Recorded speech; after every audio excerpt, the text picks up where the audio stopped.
Why am I saying this? Because I encourage people, if you are going through something, get help. It does a world of difference.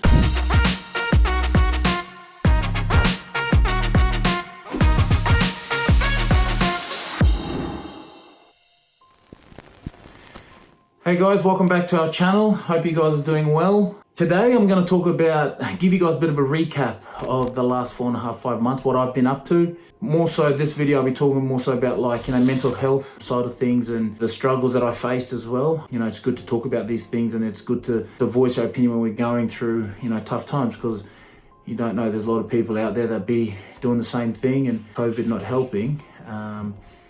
It's a great opportunity to use this platform to sort of share my experiences in the last 5 months that I've been away from my family. So a few of you guys have been following us, you'll know that we've been apart. So Kim took our son Ethan back to Brisbane to meet the family. They were initially meant to only go back for 2 months, but with COVID and flight cancellations and stuff like that, it made it hard for them to come back. So I guess for me, the toughest thing that I went through in this period was seeing my son grow through camera. When I left him, he was only 5 months, 6 months old. So, and then now, seeing him grow, seeing him evolve, talking, his growing teeth. That was the toughest, I think, to see, my own blood, myself, in my son grow and not being part of it. And, when you miss out on seeing him crawl, when you miss out on him teething, the teething was pretty tough from what Kim told me, and FaceTiming them, he struggled a lot with it, and he actually got sick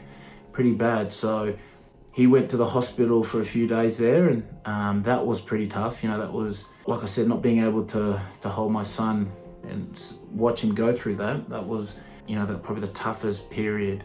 And I think also thing I think was the hardest for me here being on my own was that we went through a winter, probably the coldest winter I've ever been through here in the UK. That with COVID lockdown, so we couldn't really do anything, nothing's open. So that was pretty tough for me. So it was literally going to training and coming back home every day for the last however time we've been apart. How I coped was with rugby.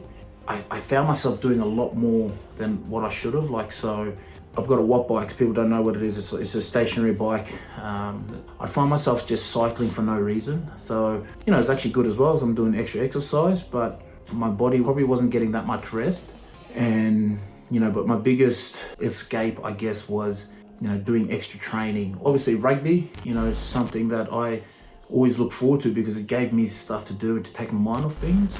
That was good up until 4 or 5 weeks ago, I injured myself. And then that's when it really, got hard. There were times where I'd be emotional, at home, and, I guess it made me learn a lot about myself. Currently still injured, and this 4 weeks has been pretty tough for me. The one thing that I escaped to, has now become something I can't do.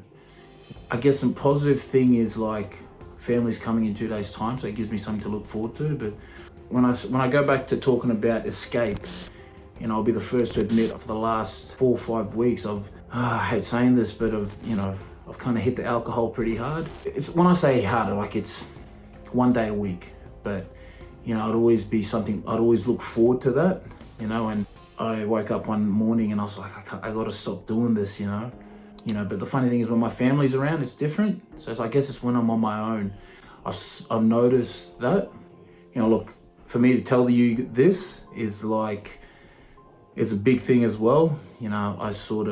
Us men can be prideful, I guess, and keep these things and hide these things. But, I think it's a great opportunity to talk about it. But the best thing about Leicester, the best thing about this club is that we've got sports psychologists who are involved with the clubs, and they've been so helpful with me. And I've actually started, the last 2.5 months, I've started to get help. And for me, it's massive because, it takes a lot for me to talk in a room to someone I don't know. Yeah, I can easily say the first one I was a bit hesitant, but as it got on, it was kind of like my escape. I'd see him once or twice a week, and why am I saying this? Because I encourage people, if you are going through something, get help. It does a world of difference, and I'm just thankful that it's helped me along the way. But the great thing is, Kim and Ethan are going to be here in a few days. The next video you'll see will be of me going to pick him up. So, that's something I can't wait to do. Why am I talking about this? I'm talking about it because, if I can help someone who is going through a similar situation, it doesn't have to be being away from their family, or could be other things, could be job related, could be COVID, people aren't around. I encourage you guys to talk it out, talk out your problem. We live in a society now where we have all this stuff on offer. You're not looked down upon if you do have a problem, or if you are going through something. It's been a testing time, but at the same time, it's been a ride that I guess molded me into who I am now, talking in front of you. So, I always believe that the storms that you go through now are setting you up for something in the future. So, I may be, yes, I'm a professional sportsman, and I'm in the public eye, so to speak.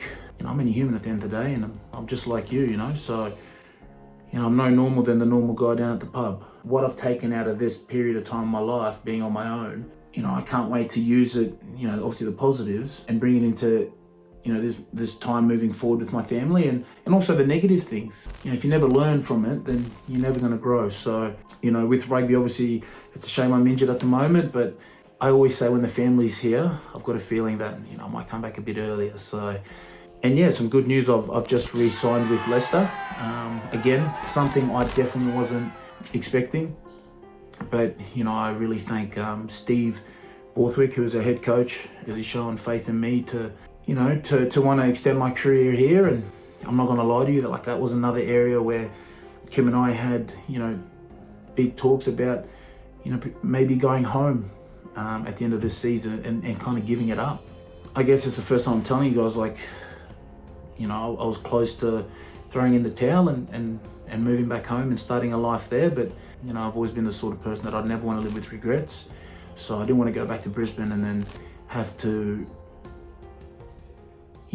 look back, and after I've settled there and have some regrets. I never wanted that. So, to sign an extension to my contract now, I'm very, very pleased, and it gives me more motivation now, and gives me more drive to want to succeed, obviously, at this club.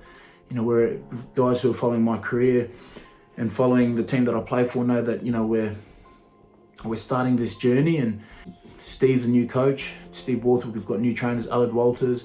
I myself is a new player at this club. So with a club that's full of rich history, we're growing something, and to be part of that, it's something I'm very, very excited about. And but yeah, what does the future hold? All I know is going to have my wife and my kid in it, and that's all that matters. So hopefully you guys got a bit of an insight of what I've been going through the last 4.5, 5 months. Like I said, I encourage you guys to talk about mental health. It's something that gets swept up under the rug a lot and not spoken about. I encourage for us to talk about it more, and if I can help someone along the way, I've done my job. So I guess I'll leave it at that. Hope you guys enjoyed the video. Like, subscribe, and yeah, until next time, guys. Cheers.